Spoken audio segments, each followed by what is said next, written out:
revenge is a dish best served in black and gold. Welcome into Saints Now by Chat Sports.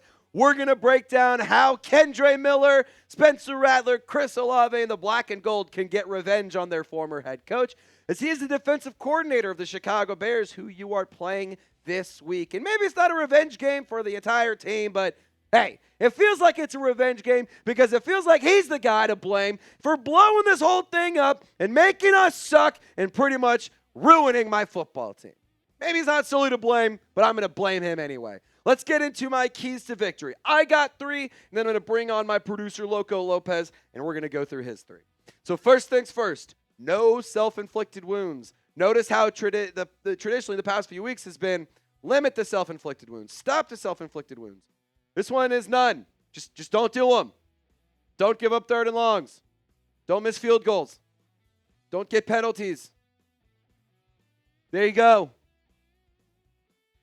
There you go. That's it. No self-inflicted wounds. Pretty simple. But we're still going to find a way to unload the clip on our foot and make our look like it's Swiss cheese. Either way, the Saints and the Bears are both teams that are pretty bad when it comes to penalties. Both teams get a lot of penalties per game. These are the numbers per game, by the way. 8.3 penalties for New Orleans per game. 8.6 penalties per game for Chicago. Now, in terms of the yardage, the Bears get significantly more penalty yards than the Saints. So play a cleaner brand of football, play a smarter and more disciplined brand, because if you do that, you will be able to win this game. It's not like the Bears are this team that is super duper amazing. They are a good football team, but it's not like they are unbeatable. They are a beatable team. And if you play clean football, you limit the penalties, and you don't have any self-inflicted wounds, then this is a team that easily could lose to the New Orleans Saints. They're on a short week, riding the high of a win in Monday Night Football. I definitely think that or was it Monday night? It was Monday Night Football. Yeah, Monday. I was like, was it Monday or Sunday? They're on a short week, Monday Night Football, riding off the high, beating the Commanders. Maybe this is one where you can sneak away with a win in Chicago. Second one, hammer the rushing attack. Fun fact, the Bears' rushing defense sucks. So in terms of opponents' yards per rush, 5.7 yards per rush, which is second to last in the league. Opponent rushing yards per game, 156.4, also second to last in the league. So when it comes to the rushing attack, you have a handful of weapons. Alvin Kamara is the first one that comes to mind, no doubt about it. Get him or feed him early, feed him often. He's a player that I still have a lot of faith in. Get Taysom Hill involved. I think he definitely should get some reps. I think he should be utilized in the red zone for sure on short yardage downs, absolutely. But there's one player that really comes to mind when it comes to the rushing attack. It's Kendre Miller. I need a statement game from Kendre Miller. I need a prove-it game from Kendre Miller. Pardon my French, but I want to see number 5 have a fuck you Dennis Allen game. I do. Do you remember what happened with Kendre Miller and Dennis Allen? He put him on IR. He kept him off the field for so long. He just was tired of dealing with them. So he just made him not available. Play with a chip on your shoulder, Kendre. Eat your Wheaties. You got some revenge to go and get. You got somebody to prove wrong. And he's standing across the field from you. He's going to be eyeing you down. And you can go prove why that guy is an idiot and why you are the one who is correct. Have a big game, Kendre. I want to see him break away.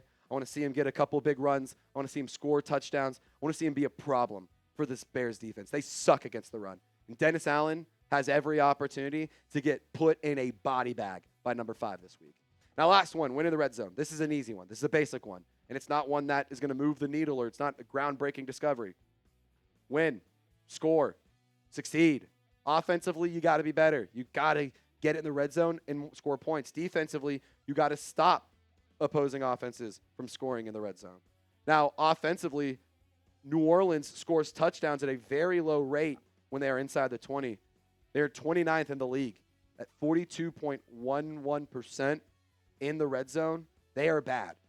Now, on the opposite side of the football, defensively, they give up touchdowns, or their red zone or opponent red zone scoring percentage, 66.67%. So 2/3 of the time. That's 24th in the league. Win in the red zone. Score points, Stop stalling out drives. Stop kicking field goals. Utilize Taysom Hill. Like I just said, throw him in the Kendre or into the QB power plays. Hammer Kendre Miller. Like, y'all seen that meme on TikTok and Instagram and shorts and everything? Lizard, lizard, lizard, lizard. That's what you should be doing with the Kendre Miller rush the football. Kendre Miller, Kendre Miller, Kendre Miller, Kendre Miller, Kendre Miller, Kendre Miller, Kendre Miller, Kendre Miller, Kendre Miller, Kendre Miller, until they can't take it anymore. Throw the ball to Devaughn Vele.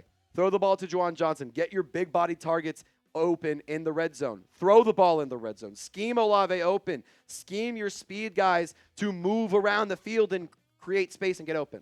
We can get much better on that side of the football, in my opinion, and the New Orleans Saints definitely need to do that. We're going to quickly go through Lopez's 3 keys to victory, and then we're going to get into some questions here on Saints Now by Chat Sports. Lopez, how can the Saints get some revenge on DA? I actually didn't realize how similar our keys to victory were. Yeah. But I guess they're very glaring. Yeah, no, it's fair. It's fair. But it just goes to show you need to beat this team, and there's a pretty easy recipe to do that. Yeah, it's the same story every week. 1, you can't finish drives. You leave points on the board, it seems like, every drive, whether you're kicking a field goal with Blake Groupie, or Blake Groupie's missing that field goal, Yep. or you're getting really close to the end zone, but you can't really finish it. Yep. It's just, I'm tired of not finishing. Yep. Totally with You you. get there every time. I'm totally with you. And then again, let AK and Kendre eat. I'm going to put a number on it. One of them is going to need to have 100-plus rushing yards. One of them will be in the triple digits. I don't know who, but one of them will. Okay. I like that. Then, final one, prices are good. You know, it gets the quarterback to hurry up. Yeah. Sacks are great. I'm tired of you grabbing a jersey and trying to pull it, but then the quarterback gets away. Yeah. That gets us nothing. No, it doesn't. It really helps us not at all. No. Maybe it gets the quarterback pretty. to throw on the run, and we live in a world where quarterbacks are expected to be able to throw on the Yeah, run. they're actually mobile, and they can move around a little bit. Yeah, crazy Believe concept. It or not. I know, wild thing. Other thing, I'll add one more key to victory that neither of us put on here. Protect the football. The Bears force the most turnovers in the entire league. They're number 1 in turnover margin, number 1 in turnovers per game. Protect the football. Spencer Rattler has not put the ball in harm's way too much this year. We've had a couple of fumbles here and there. The Saints have done a good job not allowing turnovers to happen on the offense, but they need to force turnovers on the defensive side of the football while also protecting the football on the offensive side. I think that's a very, very easy one that Lopez and I both, I don't know how we missed it, but we both had the exact same ones. Dude, ball knowers over here. We know ball.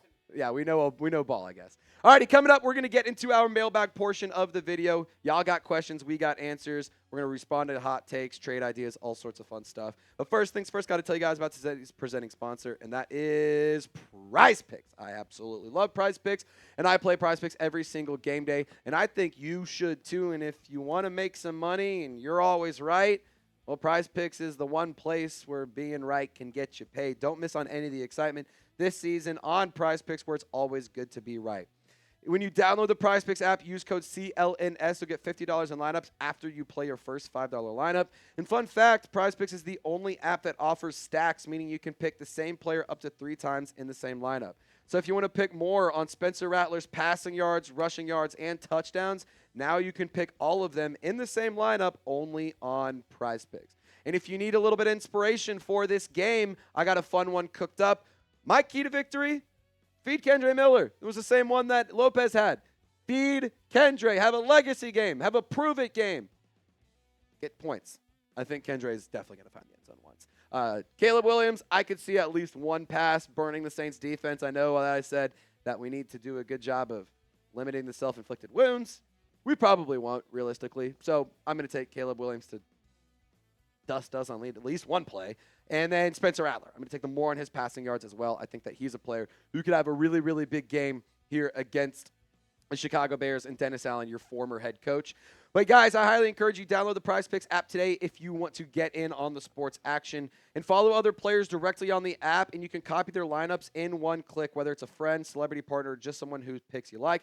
Follow them on the PrizePicks app when you check out the feed tab. Download PrizePicks today. Use code CLNS to get $50 in lineups after you play your first $5 lineup. That's code CLNS to get $50 in lineups after you play your first $5 lineup. All that information is clickable in the comments and description of this video. Shout out to PrizePicks, where it's good to be right. Alrighty, first question coming in from CTM 144. With the Ravens releasing C.J. Gardner-Johnson, would you bring him back? No. The answer is no. Like, he's been on so many different teams. He's been on so many strong locker rooms. He's been in some really successful situations. And the one thing that is very similar to all of them is that he has been a locker room problem. And for a team that's in the midst of a rebuild, that's trying to create a culture and trying to develop a strong culture, you need to find ways to prevent that kind of stuff coming in and make an impact. And it's a pretty easy way to do it. You just don't sign him. You don't trade him. You don't draft him. I'm just saying, I'm good on C.J. Gardner-Johnson. At one point in time, phenomenal player. I still think he is a good football player, but I'm good. We're at a point where it's very obvious that the headache isn't worth the play anymore. Michael, can the Saints DBs stop Rome Odunze and DJ Moore? So really quick update. There was some chatter around DJ Moore this week. On the injury report, he was actually listed as a non-participant on Wednesday. This was filmed on Thursday during our live show. So when the injury report came out for that, he was limited on Thursday. So he was listed as a limited participant. It was an upgrade. So DJ Moore may be available. Don't necessarily know whether or not he is at the time of filming this video. By the time this video gets posted, that may change. We'll let you guys know if there are any updates. But all in all, to answer your question, yes, they can. Will they?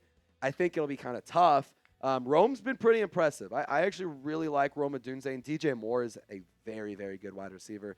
So the Saints defensive backs, specifically Kool-Aid McKinstry, Quincy Riley, I'm begging you, please have a good game. If they don't, Caleb Williams, he may be putting the Saints on his next set of fingernail paint. Anthony Kinchin? Anthony, I don't know. Anthony, what's going on, brother? Do you think that Mason Tipton is being underutilized?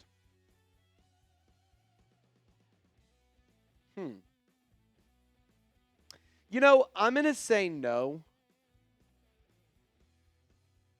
I don't know. I actually don't know. Like, I don't think so. Like, let me just say this. During training camp and during the preseason, it's really, really exciting to see the lower roster guys pop off and do really, really well. Who are you taking snaps away from? My question is going to be that. Are you taking away from Olave, your wide receiver one? No, unless you trade him away.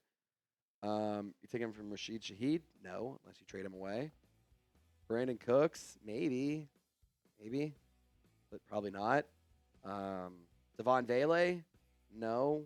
You're definitely not replacing Devaughn Vele with Mason Tipton. They're two completely different players. So I don't think the question is he being underutilized. I don't really have an answer to it because it's like yes, but no. Like, yeah, he hasn't really gotten out there, and I think that he's a promising player that has a lot of upside. But I also don't need to see him getting more reps than Rashid Shaheed, Devaughn Vele, or Chris Olave. Like, I think he's a great option to have at like wide receiver 4, 5, or 6. I don't need him being number 2 or 3 though. That's just my opinion. Robert, and I do like Mason Tipton a lot for what it's worth. Hand up. I'm a Mason Tipton fan. I just like whatever. Long story short, my answer is going to be I don't know. What is Olave's trade value in your opinion? I'm going to bring Lopez in on this one because this is kind of a fun conversation. You want to say it together on 3? I don't think I know what you're saying either. Ready? 1, 2, 3. 3rd round pick. It's getting worse by the day. I don't disagree with what you said. I don't disagree whatsoever. It is not getting much better. Each week, I think it actually goes down a little bit. Yeah. You remember in the offseason when he was also in trade rumors, and we were like, okay, we'll take a first for him. We'll take a first and a second. Yeah. Now it's can then we it get was a 4th? second. Can we get a 3rd? Like, I think 3rd right now is best case scenario. Mm-hmm. I think more realistically, a 4th is probably what we're looking at. We'll see. And the thing is, if you trade away Chris Olave, you're going to need another receiver because then you're down one guy. And so it's like do you trade like a 5th in a player because if you have the player, it may lower the draft capital you get in return. I would say. I don't know. I would probably be like, you know what? I'll finish out the season with Devaughn, Vele, Mason Tipton getting more reps. I'm gonna need a receiver in the draft anyway. Sure. Just give me a better draft pick. No, that's totally fair. Trade value. I agree with Lopez. I think the best thing you're gonna get is a third. Now, if he has a couple crazy weeks, I could see the Saints holding on to him as long as they can to try to drive it back up. And if the trade value goes up, maybe they deal him. But if it doesn't go up, maybe they decide we're going to hold on to him and revisit this in the offseason. Maybe that's what they do. I'm going to say the best thing you get is a third, considering the injury history, considering the drops and stuff he's had this year, but also considering it's a prime position and he's a player with a ton of upside and he's a player that a lot of people want. A third, I feel, is like a good landing spot, I think. U.S. champ. Hot take, Devaughn Vele can be the next Michael Thomas. If we use him wisely and correctly, the talent is there. So one of my subscribers is saying that Devaughn Vele, the 6'5", 210 wide receiver the Saints traded for at the beginning of the season, that he could become the next Michael Thomas. If we use him wisely and correctly, the talent is there. Now, a couple things about Devaughn Vele. He's a possession receiver, has super reliable hands, and in 2024, caught 60% of his contested catches. This year, 5 targets, 4 catches, 21 yards, and a touchdown. 29 yards and a touchdown.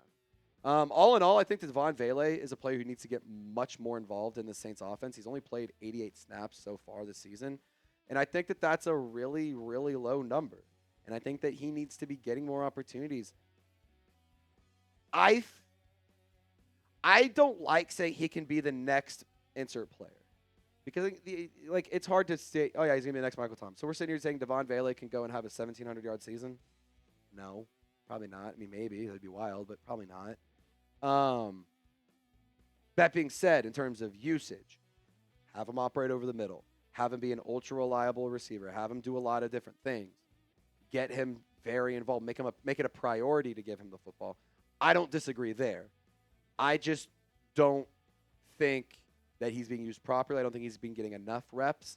And I do think that the reason it's been a slow start is because we traded for him in the preseason, and it takes a minute to get used to the new team, get chemistry with the quarterback, learn the play. It just takes a minute. So all in all, I could see that the New Orleans Saints giving him more opportunities. But to say he's the next Michael Thomas, that's a bold take. It's a hot take. And that's why we put a lot of these out there, is because I know y'all got hot takes and a lot of things to say. Appreciate you, U.S. champ. Appreciate Queen Courtney. Appreciate every single one of you who got involved here on the show. My name is Trace Gerard. We're going to be live on game day, so make sure you subscribe and turn on your notifications. And y'all stay golden. We will see you next time.